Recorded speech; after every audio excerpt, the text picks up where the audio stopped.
Saya cari ke belakang, cari salam yang nggak ada gitu kan. Baik. Bismillah. Saya terkadang suka mendengar rame obrolan tentang malam Jumat, tanda petik. Ayo sunnah Rasul.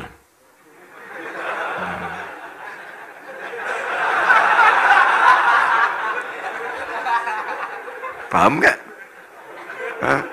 Ya, ya berdoa aja dulu ya. Ya, berdoa yang serius. Mudah-mudahan ya 2 hari sebelum kiamat lah bisa nikah ya. Insya Allah. Ayo sunnah Rasul, malam Jumat ayo sunnah Rasul. Nah, yang saya tahu hadis yang menyebutkan itu ternyata hadis maudhu. Benarkah? Katanya tahu, engkau nanya, kumaha teh? Yang saya tahu hadis yang menyebutkan itu ternyata hadis maudhu. Benarkah? Nah. Sedangkan berhubungan intim suami istri tidak hanya malam Jumat saja, alias kapanpun saja harinya bebas.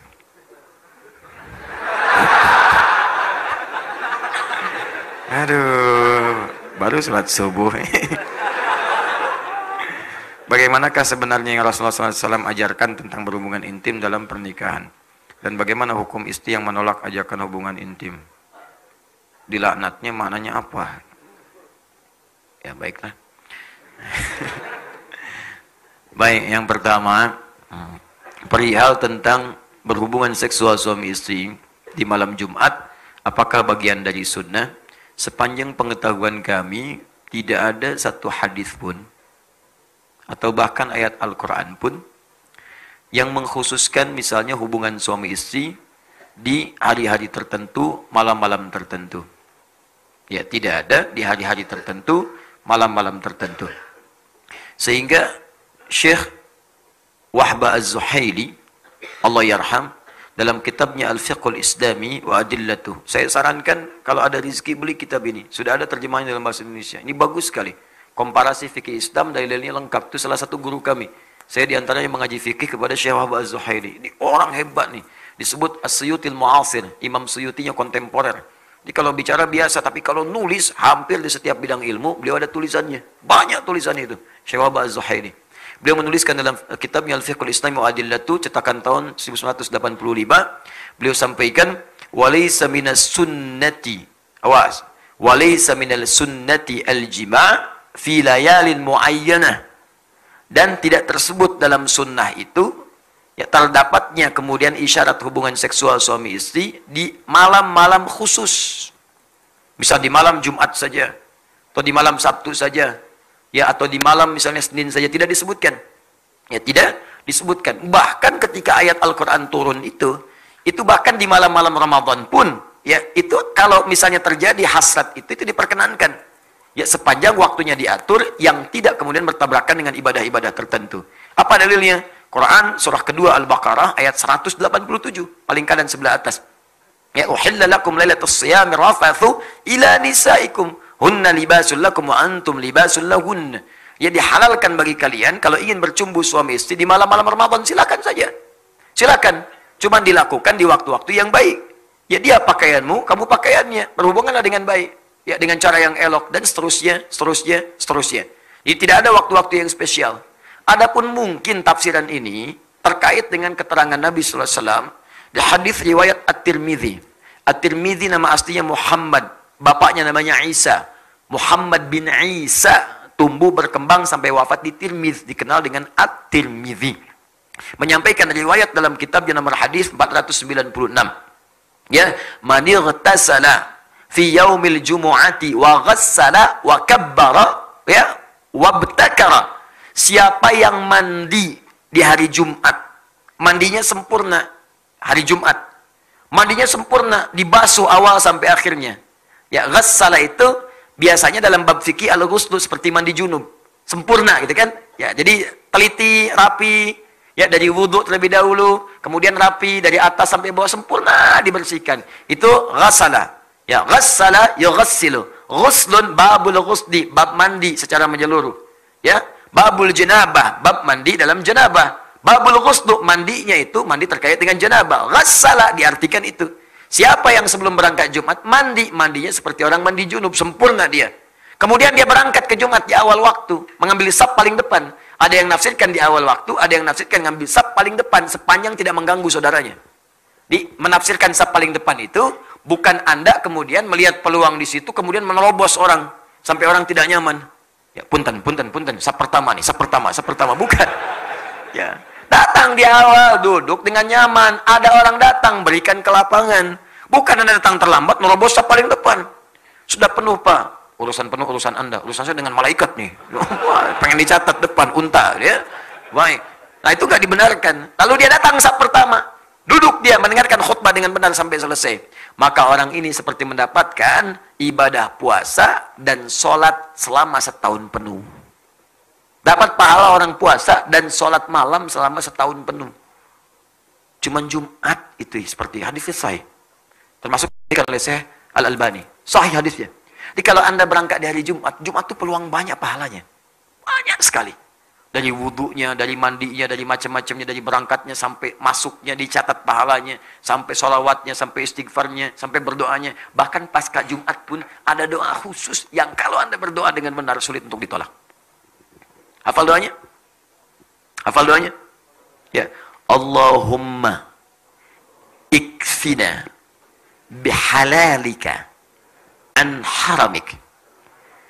Allahumma kfina bihalalika an haramik wa aghnina bifadlika amman siwak wa bita'atika an ma'siyatik. 3 hal yang dimintakan. Pasca Jumat minta. Sunnah minta.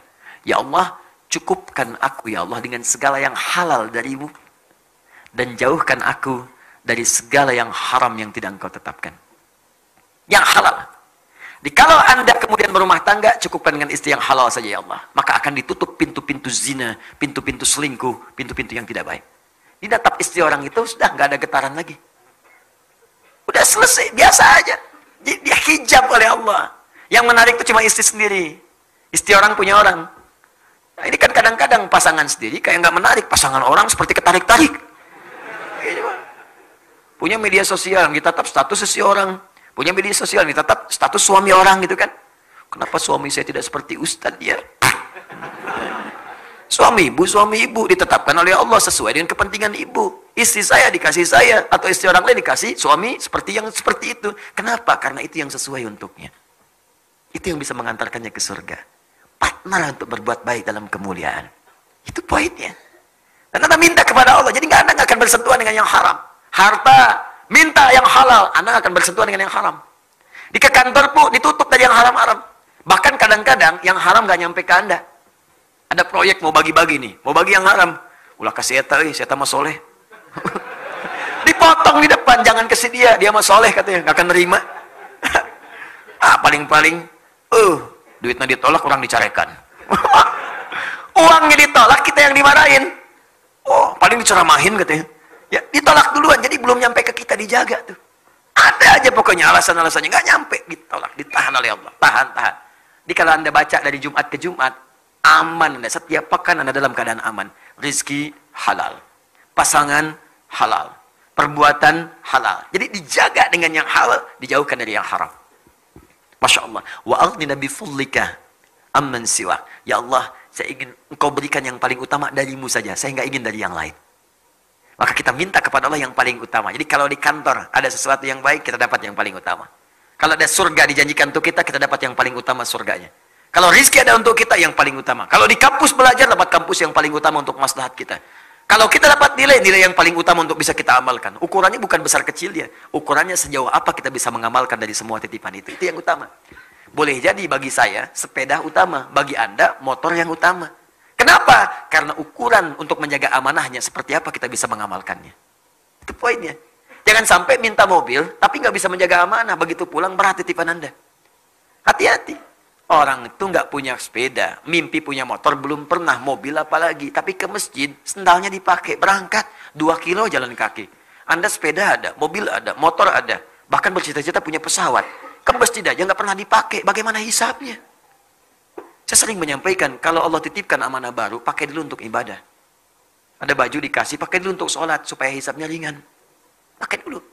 Ketika dihisap di hari kiamat, mulut dikunci, ditanya, dipakai apa baju ini? Bajunya bersaksi, Allahumma saya bersaksi. Bersaksi ya Allah, saya pertama kali digunakan oleh si fulan untuk sujud kepadamu. Ringan hisab Anda, tenang hatinya. Jadi kan kadang-kadang baju baru, udah dijahit, beres semua, pakai, pakaian pertama undangan. Dihisab kemudian, di hari kiamat. Apa yang kamu lakukan pertama kali? Undangan ya Allah. Saya undang kamu 5 kali sehari, kenapa kamu nggak datang? Kenapa nggak datang? Apa jawabannya? Dan mulutnya dikunci. Itu poin-poinnya. Ya, kemudian bita'atika amman siwak. Ya Allah, bimbing saya untuk taat terus kepadamu dan jangan berikan saya kesempatan untuk bisa taat kepada selainmu. Dijaga tuh. Kalau wafat dalam keadaan demikian, indah. Jumat, banyak pahalanya. Nah, apa kaitannya kemudian dengan tadi, pertanyaan tadi? Hadis ini, ada sebagian yang memahami, ini kan redaksinya ada mandi, seperti mandi junub. Boleh jadi juga ada orang kedatangan hasrat di hari Jumat. Pengen melakukan hubungan misalnya, boleh apa enggak? Maka hadis ini memberikan kesan, boleh itu dilakukan, bahkan kalaupun menjelang Jumatan, silahkan saja. Tapi sebelum Jumat, mandi dulu. Itu maksud hadisnya. Di hadis ini ingin mengatakan, hey, bagi suami istri yang tiba kemudian ada hasrat tiba-tiba, datang ingin berhubungan seksual, tepat di hari Jumat. Ingin berhubungan, silakan saja. Tapi sebelum berangkat, mandi dulu. Dan yang tidak berhubungan, dan yang belum menikah misalnya, ingin berangkat. Ya. Maka jangan tunggu nikah dulu. Ya, bukan hadis itu mengatakan, nggak apa-apa mandi, sempurna seperti mandi junub. Sempurnakan mandi sepenuhnya, berangkat. Dapat pahala puasa dan sholat malam selama setahun. Paham maksudnya? Dan sedangkan di malam-malamnya nggak ada hadis spesifik. Nggak ada hadis spesifik. Ya. Boleh saja kalau ingin bercanda atau macam-macam, tapi hati-hati jangan sampai menempatkan sebuah riwayat tidak pada tempatnya. Ya, ayo sunnah, malam Jumat, ya. Misalnya sunnah apa ini? Sunnahnya apa? Kalau tidak ada, tidak usah diteruskan. Maksud saya bukan sunnah hubungan suami istri, sunnah membaca Al-Kahfi, sunnah membaca sholawat, ya, sunnah memperbanyak Al-Quran. Silahkan Al-Kahfian, Yasinan, Baqarahan, Nisaan, dengan Ali Imranan, silakan hidupkan malam untuk baca Al-Quran. Tuh, nggak usah kemudian jadi ribut. Wah, Yasinan, rame gitu. Terus yang lain nggak apa-apa, silakan Al-Kahfian, nggak apa-apa. Baqarahan, Anisaan, Anamalan, Anahlan, kan? Silakan, ada masalah. Hidupkan aja, ya. Ada pahala dapatkan daripada saling mencela yang tidak jelas, itu kan? Paham ya? Halo?